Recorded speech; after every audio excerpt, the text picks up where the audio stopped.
Okay, so a friend of mine tells a story of this time that she was in New York City and she was catching a flight out of New York, and something went wrong with the plane. The flight, something got messed up, and she wasn't able to catch her flight. And she was pretty upset about it. She had some place to be. She needed to be back home. She didn't be with her kids and all of those things. And she was not very happy about it. And airport put her up in a hotel for the night in New York, so she had to spend one extra night in New York. So she's in the hotel, and she doesn't want to spend a bunch of extra money, and she's like, well, I gotta eat, I need to find something, and so she doesn't want to take a cab, so she just steps out, and like you do in New York, she just walked and tried to find a restaurant, right? And so she walked a little ways down the block and found the first place that she could find was this little bar. And she went into this little bar so she could have a bite to eat. She's by herself in New York, and she's sitting and eating in this little bar. And there's another man. It's pretty sparse in there. And there's another man, and he's sitting there eating alone. And it's just kind of the two of them are the only ones eating, and everyone else is up at the bar drinking. And they kind of strike up just this casual, organic conversation. That's still me. And she is asking him, just the standard small talk questions, and he's giving standard small talk answers, and they get to chatting. He's, what you doing in New York? She explains that she's in New York for maybe I'll just cut this. She explains that she is in New York for a conference, a spiritual conference on. Here, I'll take that. Is that one live? Okay. Sorry, everybody. Give me just a second here. I'm going to lose this.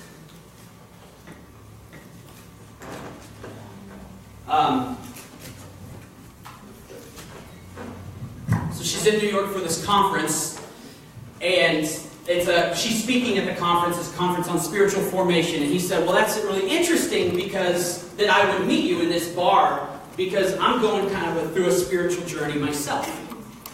She said, oh, really? And he said, I've actually really been struggling with the idea of God and with the idea of what in the world He put me here for and why I'm here and what I'm doing. And I've been struggling with my self-esteem, and I've been struggling with my identity, who I am.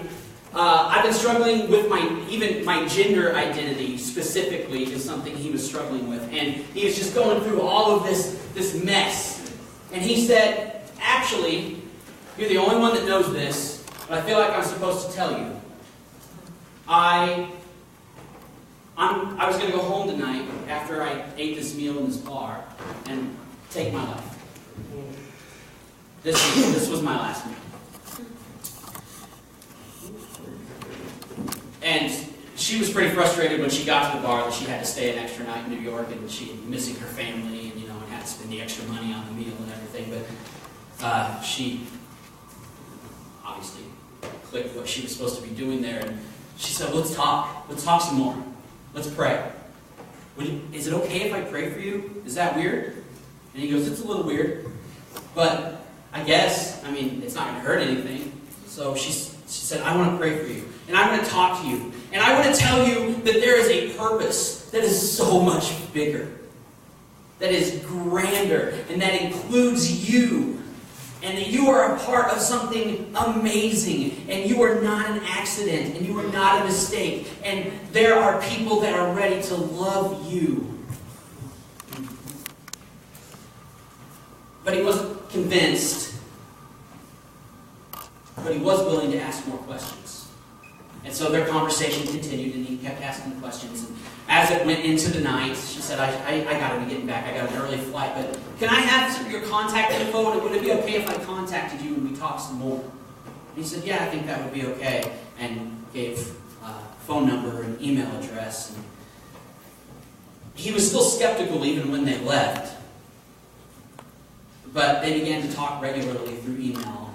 And, even on the phone a couple times every once in a while. And last I heard, that was still going on. And he still wasn't convinced. But they were still talking. And he was not willing to end the conversation. And even more importantly, he was not willing to end his life. Yeah. All because my friend missed her flight.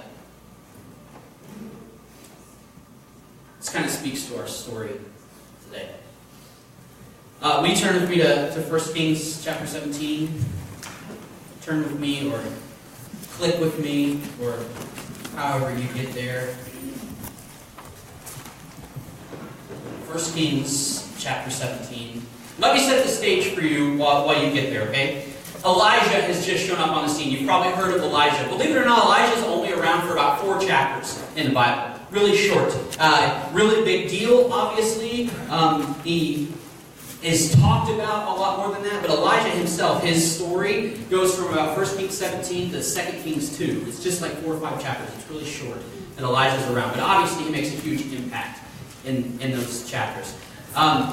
So before we read, back in 1 Kings 16, all of these, it tells the story of all these new kings of Israel and how they all sinned against God. And they brought their people into sin against God. And they had all of these disobedient kings, one after another.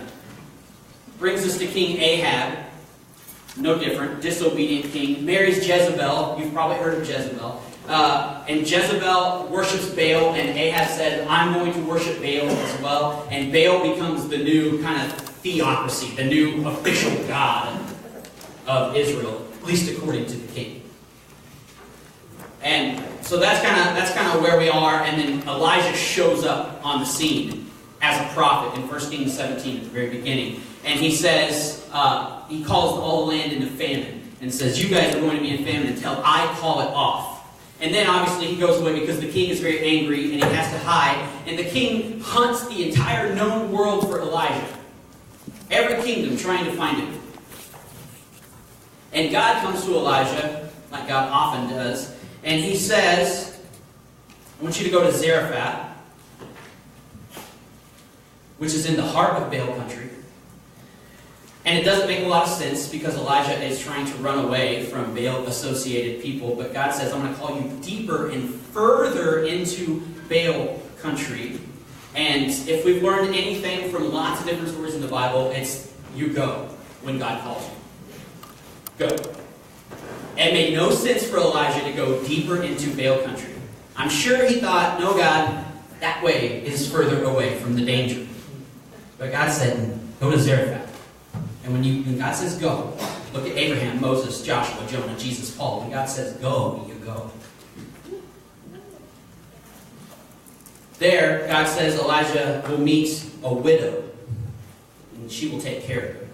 So let me pick up at verse 10. We'll read this. I'm reading out of the NLT. It'll be up there on the screen. I think it's going to be the same as what I'm reading. So you can look there or follow along on your own. So when he went to Zarephath, as he arrived at the gates of the village, he saw a widow gathering sticks, and he asked her, would you please bring me a little water in a cup? And as she was going to get it, he called to her, bring me a bite of bread, too. But she said, I swear by the Lord your God, I don't have a single piece of bread in the house, and I have only a handful of flour left in the jar, and a little cooking oil at the bottom of the jug, and I was just gathering a few sticks to cook this last meal, and then my son and I will die. But Elijah said to her, don't be afraid. Go ahead and do just what you've said, but make a little bread for me first, and then use what's left to prepare a meal for yourself and your son. For this is what the Lord God of Israel says. There will always be flour and olive oil left in your containers until the time the Lord sends rain and crops to grow again. So she did as Elijah said, and she and Elijah and her family continued to eat for many days. And there was always enough flour and olive oil left in the containers, just as the Lord promised through Elijah. Sometime later, the woman's son became sick, and he grew worse and worse, and finally he died. And she said to Elijah, "O man of God, what have you done to me? Have you come here to point out my sins and kill my son?" But Elijah replied, "Give me your son." And he took the child's body from her arms and carried him up the stairs to the room where he was staying and laid the body on the bed. And Elijah cried out to the Lord, "O Lord my God, why have you brought tragedy on this widow who opened her home to me, causing her son to die?" And he stretched himself out over the child 3 times and cried out to the Lord, "O Lord my God, please let this child's life return to him." And the Lord heard Elijah's prayer, and the life of the child returned, and he revived. And then Elijah brought him down from the upper room and gave him to his mother. "Look," he said, "your son is alive." And the woman told Elijah, "Now I know for sure that you are a man of God, and that the Lord truly speaks through you." This is the word of the Lord. Thanks be to God. This is the story of God's redeeming work. So we have a widow who's stuck in this male-dominated patriarchal society, and she's struggling because she's a widow, and you basically need a man to survive. And she's collecting sticks to bake her final loaf of bread, and she has resigned herself to the fact that she and her son are going to die. This is her death row meal. Yet when prisoners know they're going to die, they get a final meal. And they get to choose this photographer, Henry Hargraves, did a photo series where he took pictures of inmates on death row, their final meals. Just the picture of the plate, what they chose to eat as their final meal. He did a whole series. I was going to show a couple of those pictures, but it's harrowing to see them because you know, even though it's just a plate of food, you know what it's there for. And so I was like, man, it was kind of bothering me just to look at them. So I decided not to put them up. But I will tell you a couple things that I saw on the plates. One man requested 12 jumbo fried shrimp, a bucket of KFC original recipe chicken, French fries, and a pound of strawberries. That was going to be his final meal. Not bad. One man requested simply 2 pints of mint chocolate chip ice cream. Not a bad. Yeah, Pastor Melissa's pretty excited. He's going to die. Don't be weird. Okay. I know that's the best. But I love mint chocolate chip ice cream. I think that's a great choice. One requested steak, lobster, apple pie, and to watch the Lord of the Rings trilogy while he ate. Those are all real inmates. They're real requests. Well, this woman was a prisoner of a male-dominated society, living in a land of famine, caused by the sins of a far-off king, and she was essentially sentenced to death. But instead of a final lovely meal of her choosing, she was gathering her own sticks to make her own fire, to bake her own final cake of bread, and then she and her son were going to die when Elijah shows up. And she recognizes Elijah for who he is and expresses her knowledge of his God. And he asks for bread, and there's barely enough to feed herself and her son one final meal, so of course she's not going to give any to Elijah. And then Elijah says, "Give me bread, feed me, and then you will have plenty." And on faith that what he says about what the Lord says is true. And she gives him the last of her bread. So you had to know. As she baked that, as she emptied the last little bit of flour and the last little bit of oil, you had to know. She was like, oh man, if this works. And of course, what God said will happen, happened, because it always does, because God is a keeper of promises. And there's plenty of ingredients for bread in a land of famine. All around, people are starving, but in this house, they will eat continuously because she was faithful. And she immediately thinks, that everything is good and everything is looking up. And Elijah has been with the family for a while, and then it gets even worse, and her son dies. And now she's at the end of her rope. She expresses the finality of the death of her son.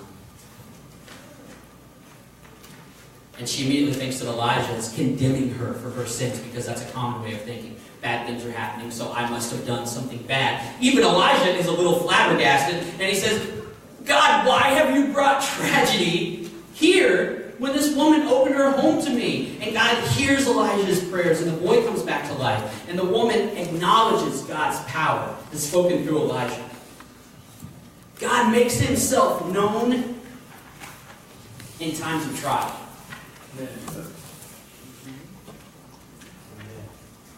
If I give you a bottle of water right now, look, some of you will accept it. Yeah, sure, thanks for the water.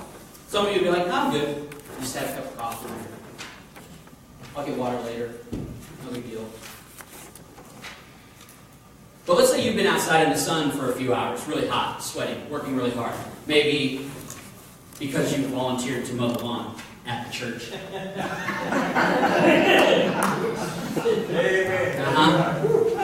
That's right. Pastor, you can slip me that 20 later.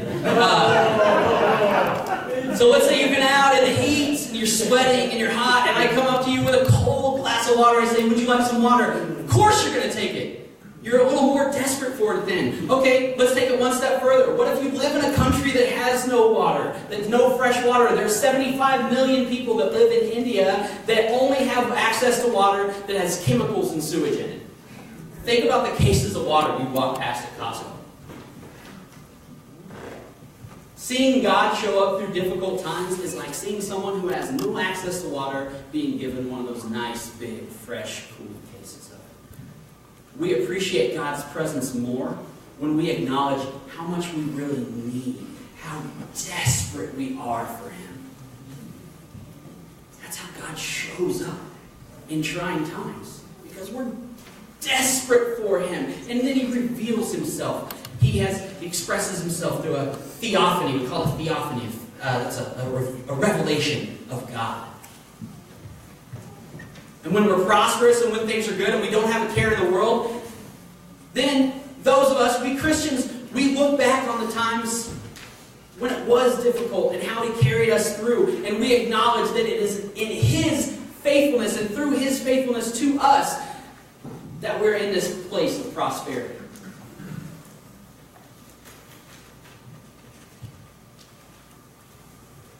It was bad for the widow. And then it got worse. And she thought God carried her through this hard time by sending Elijah and by perpetuating her supply of bread. And then her son dies. And like I said, at the end of her rope, and God has an opportunity to show up again. He has already delivered her family from death's door. Okay, so death was close, and God snatched them away. And now death has got its jaws on her son. It's not just delivering them from death's door. We're talking about death actually thinking death has a victory. But even death can't keep God away. Not only can God cross into Baal's territory where He's not welcome and show His power and give hope to a broken family, but God can cross into death's territory and give life Amen. Thank God. to the already dead. Even death does not stop God. Yes. So there's hope. Yes. We're a people of hope. Yes. It's one of the most important words in our faith. One of the greatest things that God can offer a non-believer is hope. One of the greatest things that you can offer someone when you can say, I know where you can find hope. God is the bringer of new life. There's nothing that you are facing that is bigger than death, and God has proven time and time again that death pales in comparison to life with a capital L. Light shines through darkness every single time. There is no fail. God may not always bring life the way you're expecting it, the way we're expecting it. He may not always revive what you hoped would be revived in the way that you hoped it would happen, but God is the bringer of life. And He always brings life where there is death through our faith in Him. Always. So you may be facing death today. Relationship death, occupational death, financial death, even physical death. You may be staring it in the face, or someone you know is. And I am not here to cheapen your experience by just telling you to suck it up, because death is hard. The pain and the loss are hard and they're real. And I acknowledge that today, and I have felt that, and I know that. And I am sorry. I'm sorry. Whatever you're facing, whatever sort of loss you're facing, or someone close to you, someone you love is facing, I'm so sorry that you're staring that in the face. I wish I could take it away for you. please know that God does not lose to death. And he does not let his faithful people lose either. God has been redeeming death since death showed up. The Bible is full of hopeless situations and God showing up in unexpected ways.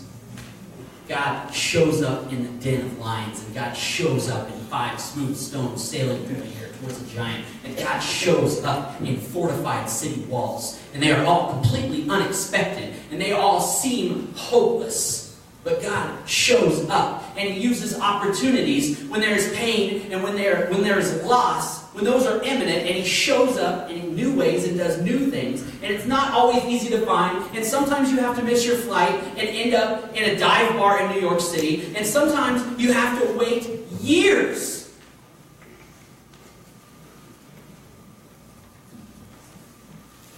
And just rest in the fact that he's faithful. And that, like he says in Romans 8, we know that God causes everything to work together for the good of those who love God and called according to his purposes. But that doesn't maybe happen immediately. When I wait patiently for the Lord and he turns to me and hears my cry and lifts me up out of the slimy pit, you have to start with, I waited patiently, because we don't know. And then he could do, like he says in Ephesians 3, infinitely or immeasurably more than we could ever ask or imagine. In a village that seemed very far from God, God showed up through the faith of a widow and an unsuspecting prophet who didn't really maybe even know why he was there, and brought new life. God uses the widow's hard time deep in Baal country to bring a new seed of faith into a faithless village. There was famine, and there was death all around, and the widow was ready to accept that fate for herself. But instead, he used her faith and Elijah's to bring light where there was none. And a widow saw the true work of God, and I'm guessing she didn't keep that to herself. A seed was planted in that village. One time I was in Chicago, and I was there for a conference, and I was with other people, and I wasn't on my own schedule necessarily, and I had to keep up with everybody else, and I had to make it to certain things at certain times. But we're downtown, and there's a lot of people asking for money downtown Chicago. If you've ever been in one of the bigger cities, there are several downtown Kansas City, but in Chicago and New York and the big cities, there's out in droves, and we've seen several of them. And if you're like me, sometimes I'm naturally skeptical.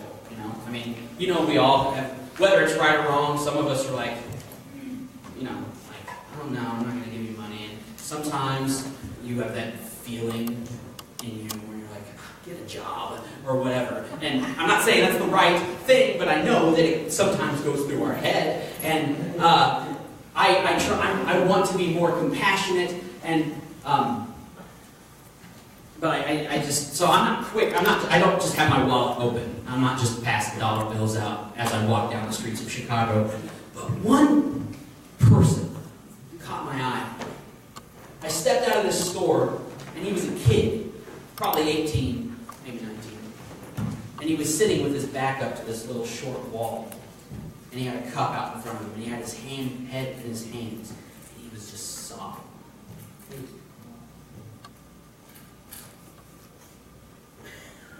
And he had shorts on, and it was chilly out, and he was dirty. And as people, he wasn't beating on a bucket with sticks trying to get you to give him some money, and he wasn't holding a sign saying anything helps.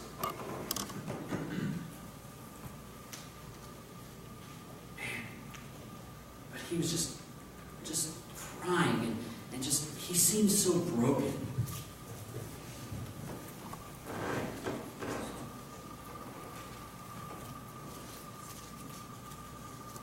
And I wasn't on my own schedule, like I said, and I wanted so badly to sit down next to him and put my arm around him and learn his name. and learn his story. Take him to lunch. Get him something warm to eat. Take him home. Give him a bed. Give him a new start. There's so much I wanted to do that all just like flashed through my head really quickly right there in that moment.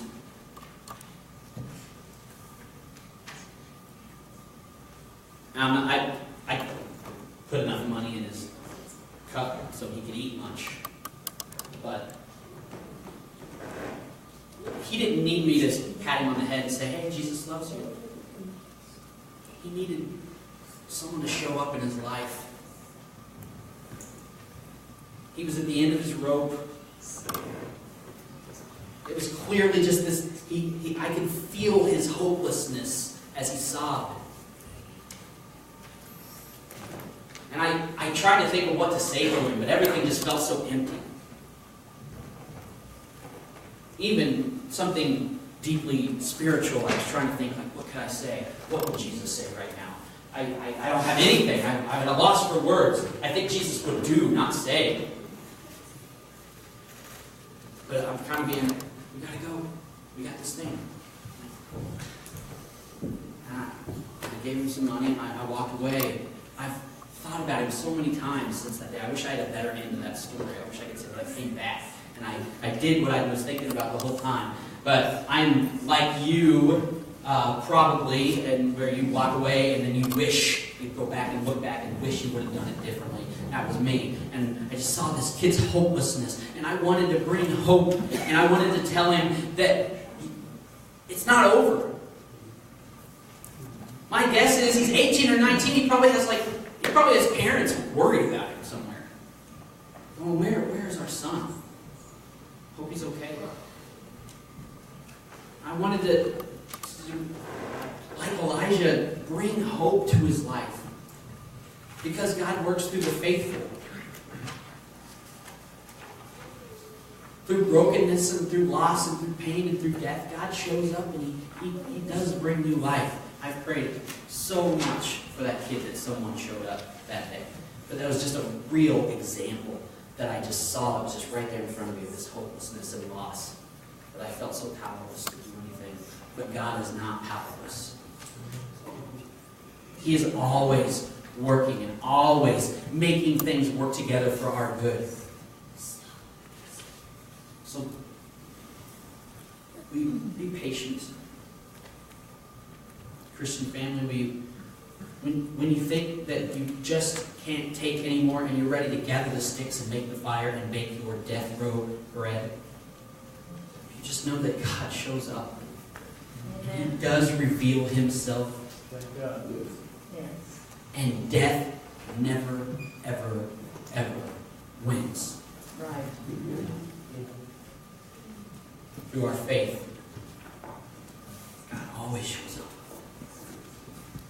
Look for how He might show up in a way that you're not expecting. But know that He will. We're going to respond to this new life through the sacrament of the Lord's table today. Whoever our servers are, if you would come and help them. Communion represents brokenness. Like we could never imagine this brokenness and God redeeming that brokenness in new ways that we never thought possible to make His people new. We're going to remember that today and receive His grace through His body and through His blood. So, Kara's just going to play, and if you guys would enter into a place where you could just spend some time with God as the elements are passed out, and will you know that He is faithful and He shows up through the faithful, and He is redeeming the death that you see around you, whether proverbial, metaphorical, or real death. God is the Redeemer, and death never wins. Let's receive from His